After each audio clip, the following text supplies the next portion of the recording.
जय हिंद प्यारे बच्चों।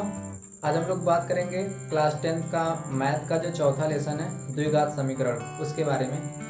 तो इस वीडियो में हम लोग जानेंगे, मेन फोकस हम लोगों का इस बात पर रहेगा कि किसी भी द्विघात समीकरण को आप कैसे लिख सकते हैं। अक्सर बच्चों को क्या होता है कि अगर उन्हें सवाल दे दिया जाए वर्ड्स के अंदर तो उसे समझने में बहुत प्रॉब्लम होती है। जैसे कुछ क्वेश्चंस आपके सामने जैसे दिखाए गए हैं कि इन क्वेश्चंस को लगाने से पहले आपको एक समीकरण बनाना पड़ता है। और बहुत सारे बच्चे ऐसे होते हैं जो बोर्ड एग्ज़ाम की तैयारी कर रहे हैं, क्लास 10th में उनका बोर्ड एग्ज़ाम आने वाला है जल्दी ही, तो उस बोर्ड एग्ज़ाम की तैयारी कर रहे हैं और उन्हें समीकरण लिखने में बहुत परेशानी होती है। अगर समीकरण बना बनाया मिल जाए तो वो क्वेश्चन को आसानी से सॉल्व कर सकते हैं, लेकिन उन्हें समीकरण बनाने में बहुत दिक्कत होती है। तो आज हम लोग उसी पर बात करेंगे कि आपको किस तरीके से समीकरण बनाना सीख लेना है। आज की इस वीडियो को अगर आप ध्यान से देखेंगे तो आपको ये 100% गारंटी की बात है कि आपको समीकरण लिखना आ जाएगा एकदम अच्छे से। और अगर एक बार आपने समीकरण बनाना सीख लिया तो आपको अच्छे से हर क्वेश्चन को सॉल्व करना आ जाएगा। बहुत ही आसानी तरीके से आप इस पूरे चैप्टर को समाप्त कर पाएंगे। तो आइए हम कुछ समीकरण को बनाना सीखते हैं।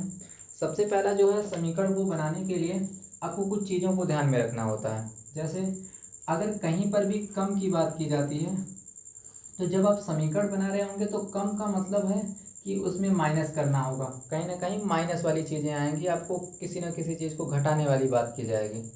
तो इन सारी चीज़ों पर हम लोग फोकस कर रहे होंगे।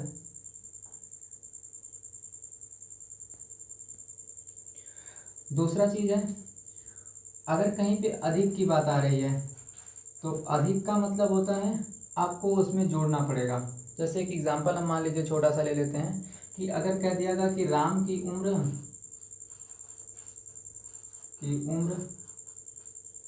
श्याम से 5 साल अधिक है या 5 वर्ष अधिक है। अब इस 5 वर्ष अधिक होने का क्या मतलब है, इसको किस तरीके से हम लोग समीकरण में लिख सकते हैं। तो कुछ ऐसे लिखेंगे कि किसकी उम्र किससे अधिक है। तो यहाँ पे दिया गया कि श्याम से 5 वर्ष अधिक है और किसकी उम्र, तो राम की उम्र। अब हम ऐसे क्वेश्चन को सॉल्व करने के लिए हमेशा क्या करेंगे, जिससे तुलना की जा रही होती है उसकी उम्र को कुछ मान लिया जाता है। तो हम यहाँ पे मान लेंगे कि जो श्याम की उम्र है वो यक्स है। अब मान लिया आपने कि श्याम की उम्र जो वो यक्स वर्ष है, तो राम की उम्र कितनी होगी, इसको समीकरण के रूप में कैसे लिख सकते हैं। उसके लिए क्या हो जाएगा कि राम की उम्र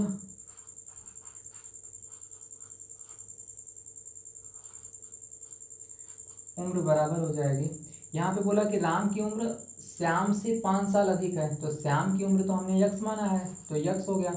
उस यक्स से 5 वर्ष अधिक है, तो अधिक का मतलब यहाँ पे बढ़ाया गया आपको जोड़ना के बारे में। तो अधिक जहाँ पे है प्लस लगा देंगे, कितने वर्ष अधिक है, तो 5 वर्ष अधिक है, तो यहाँ पे हम जोड़ देंगे 5। तो इस तरीके से आप देख पा रहे होंगे कि राम की उम्र जो हो गई वो आपकी वो श्याम से 5 वर्ष अधिक हो गई। तो इन चीज़ों को आपको ध्यान में रखना है। अगर यही बात बोलता है यहाँ पे कि वो कम है, अधिक के बजाय अगर कम बोल देता तो कम रहता, तो फिर यहाँ पे हो जाता यक्स और -5। अब आपको इसी चीज़ का ध्यान में रखना है कि किस चीज़ के बारे में बोला कि किससे कौन अधिक है। तो यहाँ श्याम से राम की उम्र अधिक थी, तो जिससे तुलना की जा रही होती है उसी को हम लोग मान लेते हैं यक्स वाई या कुछ भी आप मान लीजिए। उसका पहला जो क्वेश्चन है, इस क्वेश्चन में तो आपको दिया गया कि समीकरणों को पहचानना है कि कौन सा समीकरण द्विघात समीकरण बनाएगा और कौन सा नहीं बनाएगा। तो क्वेश्चन नंबर 1 को हम लोग नहीं डिस्कस कर रहे होंगे। अभी हम लोग सीखेंगे कि समीकरण किस तरीके से लिखा जाता है। अब जैसे यहाँ पे आप क्वेश्चन नंबर 2 का पहला देखिए, जो फर्स्ट पार्ट इसका है, उसमें अगर देखेंगे आप तो क्या बात की गई कि एक आयताकार भूखंड है, उसका क्षेत्रफल दिया गया है। बात हो रही है किसी आयताकार फील्ड की। तो हमने मान लिया कि एक आपका आयताकार कोई खेत हो गया, भूखंड का मतलब है कोई खेत है ये आयताकार। अब उसमें बोला कि उसका क्षेत्रफल जो है 528 वर्ग मीटर है, तो उसका क्षेत्रफल ए बराबर हो गया 528 वर्ग मीटर। अब इसमें कंडीशंस क्या दी गई हैं आप उसको ध्यान से समझें, तो यहीं से आपका समीकरण निकलेगा। कहा गया कि क्षेत्र की लंबाई या खेत की लंबाई चौड़ाई के दोगुने से 1 अधिक है। तो आप इसको कैसे लिख सकते हैं कि अभी तुलना किससे की जा रही है, इस क्वेश्चन में अगर आप देखेंगे तो लंबाई की तुलना चौड़ाई से की जा रही है कि चौड़ाई के दोगुने से एक अधिक है। लंबाई जो है वो चौड़ाई से के दोगुने से एक अधिक है। तो हम कैसे लिखेंगे, मान लेते हैं कि इसकी जो चौड़ाई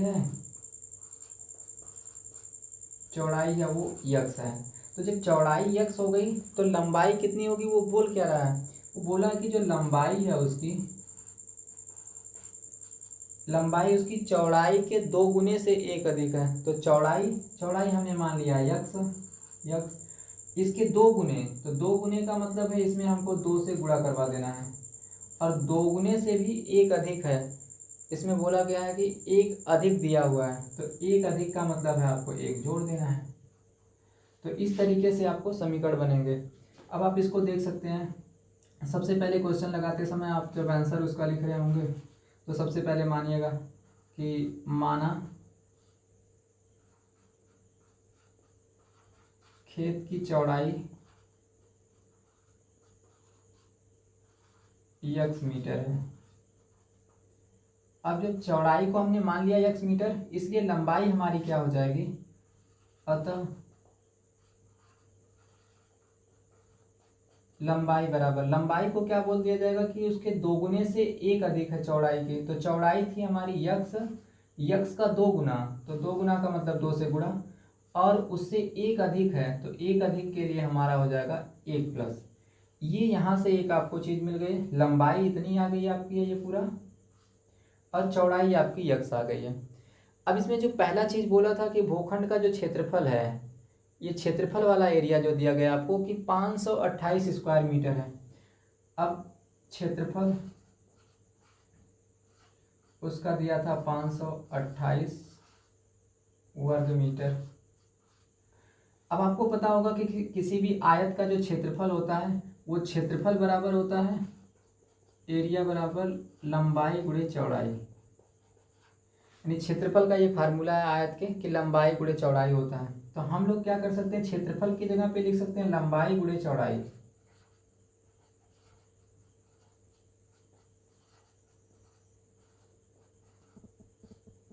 तो ये जो क्षेत्रफल था, क्षेत्रफल की जगह पे ये दोनों चीजें आ गई हैं आपकी, लंबाई गुणे चौड़ाई। इधर 528 था तो 528। अब ऊपर से आप देखिए लंबाई कितनी थी हमारी 2x + 1, तो लंबाई की जगह पे हम रख देंगे 2x + 1, ये आपकी लंबाई हो गई, गुणे चौड़ाई ऊपर से थी आपकी यक्स, तो चौड़ाई को हमने लिख दिया यक्स, और बराबर में इधर 528। कुछ इस तरीके से आपका बन जाएगा। अब इनको जब आप सॉल्व कर रहे होंगे समीकरण बनाने के लिए, तो इसका इसके अंदर गुणा करवा देंगे। तो यक्स का 2x में गुणा होगा तो ये हो जाएगा 2x², यक्स का 1 में गुणा होगा तो प्लस यक्स हो जाएगा। इस 528 को इस साइड में लेके आएंगे तो माइनस में 528 बराबर 0। अब ये आपका एक द्विघात समीकरण बन गया। इस द्विघात समीकरण को आप चाहे गुणनखंड विधि से हल कर सकते हैं, चाहे तो आप श्रीधराचार्य का जो फार्मूला था -b प्लस माइनस करके, उसके माध्यम से भी आप चाहें तो हल कर सकते हैं।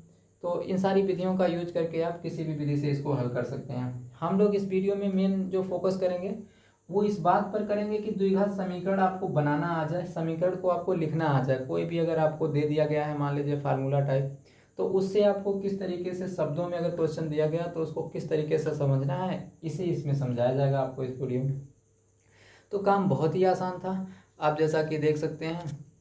अगर इन्हें सॉल्व करना है तो हम लोग बहुत ही आसानी तरीके से इसको सॉल्व कर पा रहे होंगे। आइए क्वेश्चन नंबर 2 को हम सॉल्व करते हैं। क्वेश्चन नंबर 2 में आपसे बोला गया कि 2 क्रमागत पूर्णांक हैं।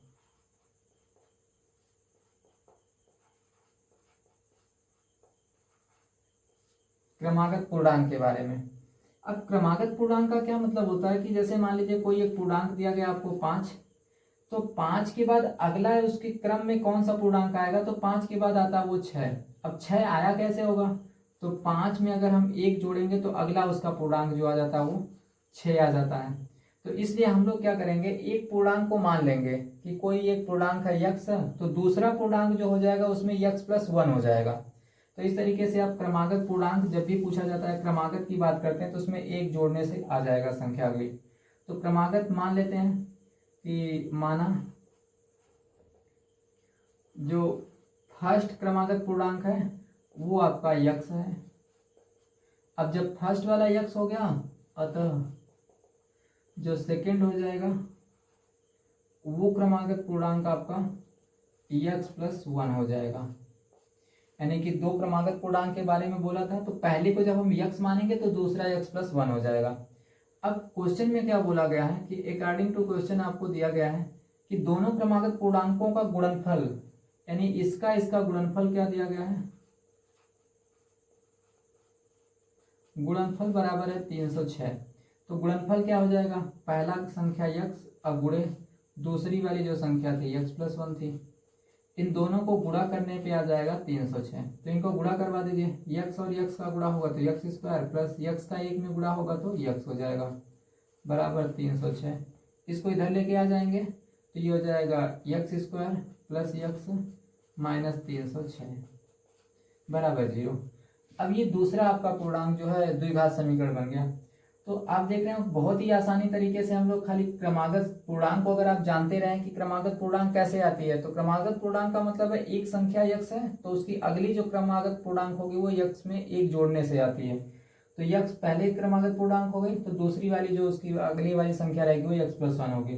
फिर बोला गया था कि दोनों का गुणनफल 306 है, तो गुणनफल मतलब पहली संख्या और दूसरी का गुणा, तो पहली संख्या यक्स दूसरी यक्स प्लस वन, दोनों का गुणा करने पे 306 आएगा।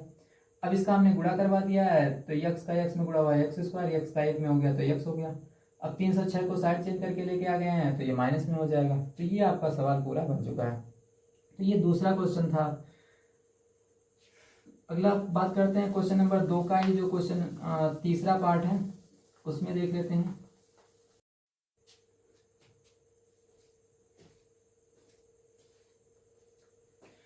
चलिए, तो अब हम क्वेश्चन नंबर 2 का जो तीसरा पार्ट है उस पर फोकस करते हैं।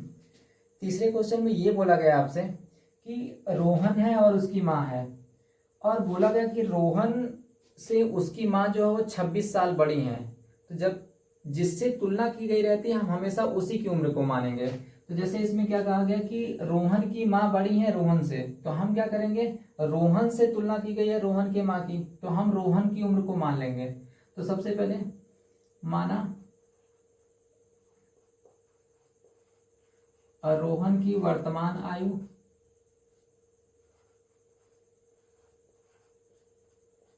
उम्र यक्स वर्ष हो गई। अब देखें, जब रोहन की वर्तमान आयु को हमने मान लिया कि इस समय रोहन जो यक्स साल का है, अब क्या होगा कि उसकी माँ बताया गया कि उससे 26 साल बड़ी हैं, तो बड़ी होने का मतलब उसमें जोड़ दिया जाता है। तो रोहन की माँ, अतः रोहन की माँ की उम्र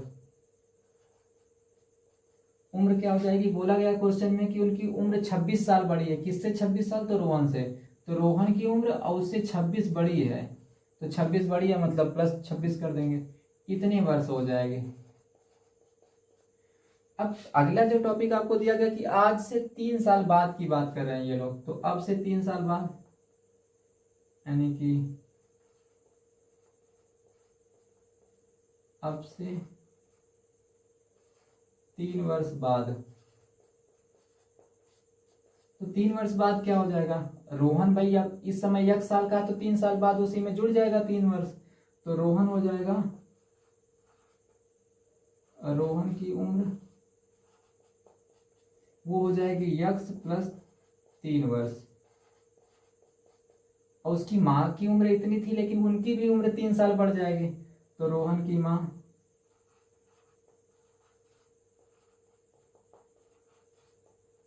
की उम्र, उनकी उम्र हो जाएगी कुछ पहले थी यक्स प्लस 26, अब इसी में क्या होगा कि 3 साल बढ़ जाएगा, तो ये हो जाएगी यक्स प्लस 26 और 3 मिलकर के 29 वर्ष।